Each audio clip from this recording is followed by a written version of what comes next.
अस्सलाम वालेकुम स्टूडेंट्स।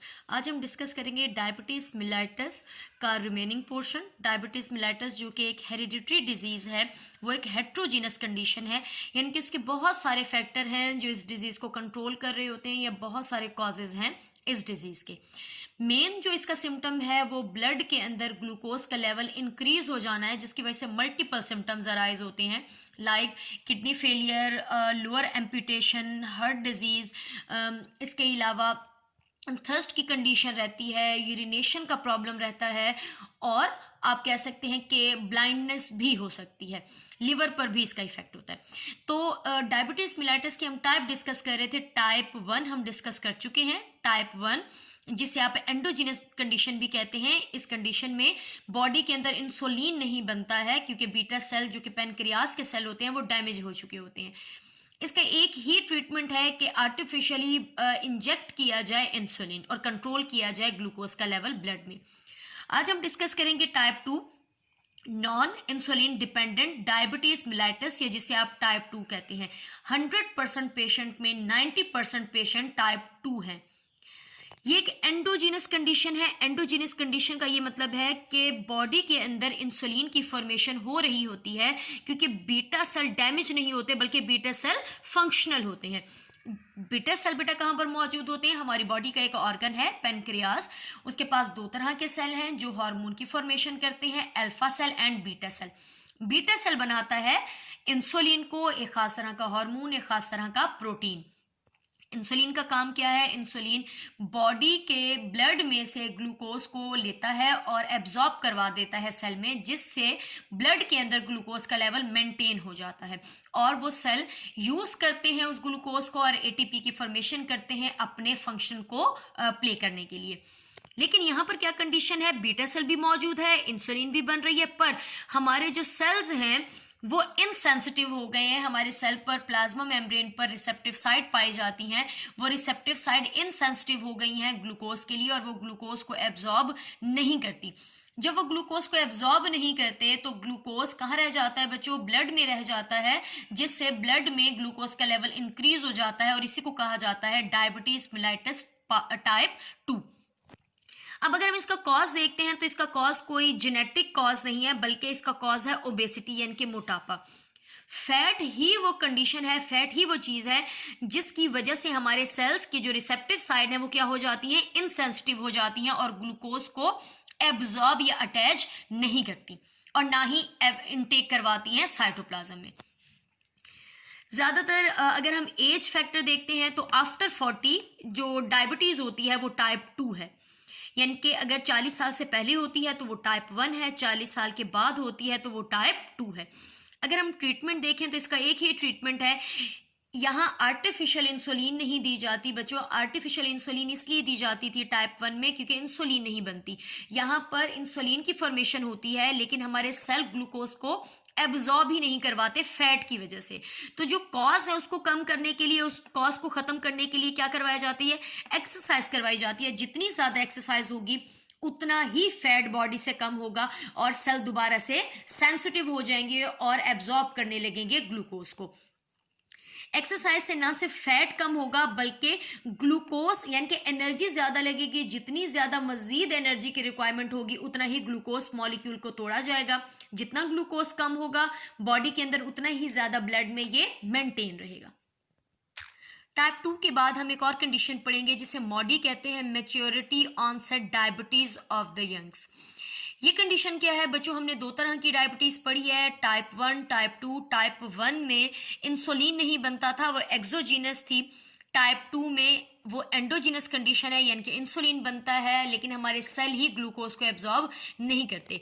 तीसरी कंडीशन में इंसुलिन भी बनता है, हमारे सेल भी सेंसिटिव रहते हैं, पर सेल के अंदर कुछ इस तरह का आप कह सकते हो कि बैलेंस सिचुएशन नहीं रहती, जिसकी वजह से ग्लूकोज का लेवल इंक्रीज रहता है बॉडी के अंदर। हम अपने फूड में जितना कार्बोहाइड्रेट लेते हैं उसे ग्लूकोज में कन्वर्ट करके ब्लड में डाल दिया जाता है। ब्लड से इंसुलिन उसे भेज देती है सेल में। लाइक यहाँ पर देखें, ये एक सपोज करें ब्लड कैपिलरी है, ग्लूकोज को कहाँ भेजा जा रहा है? सेल के अंदर भेजा जा रहा है। अब हर एक सेल अपने काम के अकॉर्डिंग, अपने फंक्शन के अकॉर्डिंग इस ग्लूकोज की ब्रेक डाउन करेगा और क्या लेगा, एटीपी लेगा। एटीपी वो अपने फंक्शन को प्ले करने के लिए यूज करता रहेगा।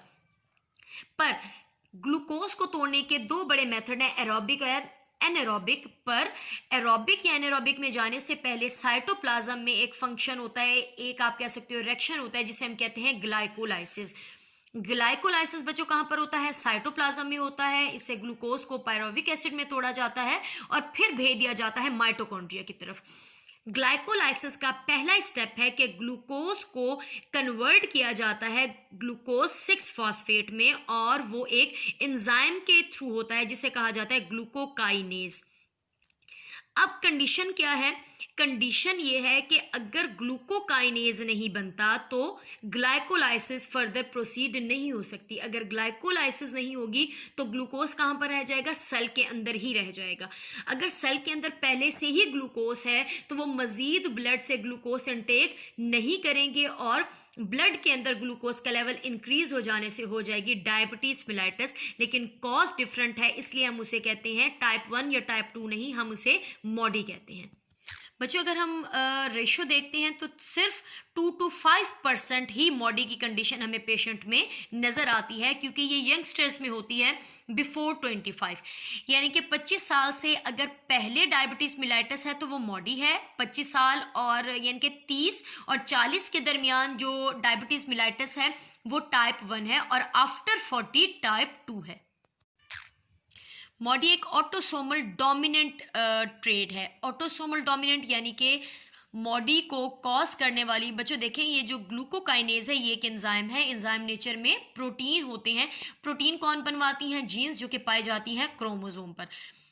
ग्लूकोकाइनेज को बनाने वाली जो जीन्स हैं वो कहाँ पर पाई जाती हैं, ऑटोसोम क्रोमोसोम पर। और अगर ट्रेड रिसेसिव है यानी कि एलील रिसेसिव है तो ग्लूकोकाइनेज बनेगा, और अगर डोमिनेंट है तो ग्लूकोकाइनेज नहीं बनेगा। तो आप कह सकते हो ये ऑटोसोमल डोमिनेंट डिजीज है।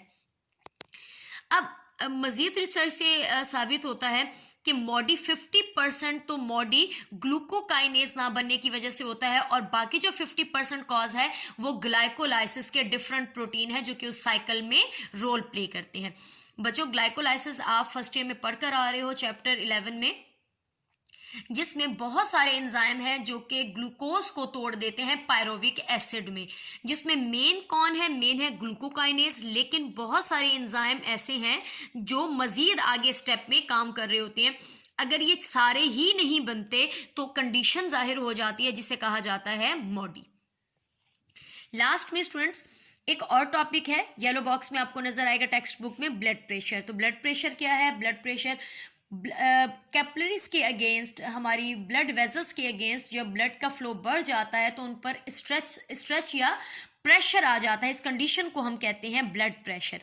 ये एक मल्टी फैक्टोरियल ट्रेड है। मल्टी फैक्टोरियल ट्रेड की क्या मतलब है बच्चों, डायबिटीज़ भी मल्टी फैक्टोरियल कंडीशन है। मल्टी फैक्टोरियल मीन्स इसके बहुत सारे कॉज हैं।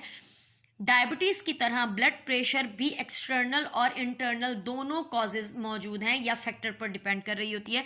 लाइक इंटरनल फैक्टर यानी कि ये हेरिडिटरी मटेरियल या हेरिडिटरी कंडीशन भी है, ये एक हेरिडिटरी डिजीज़ भी हो सकती है, और इस पर इन्वायरमेंटल फैक्टर भी इफ़ेक्ट कर सकती हैं। लाइक आप डाइट कह सकते हो, स्ट्रेस कह सकते हो, टेंशन कह सकते हो, स्मोकिंग कह सकते हो। ये काफ़ी सारे फैक्टर हैं जो कि ब्लड प्रेशर को इंक्रीज करते हैं। सेम डायबिटीज़ मिलाइटस में भी बहुत सारे फैक्टर हैं, एक्सटर्नल भी और इंटरनल भी।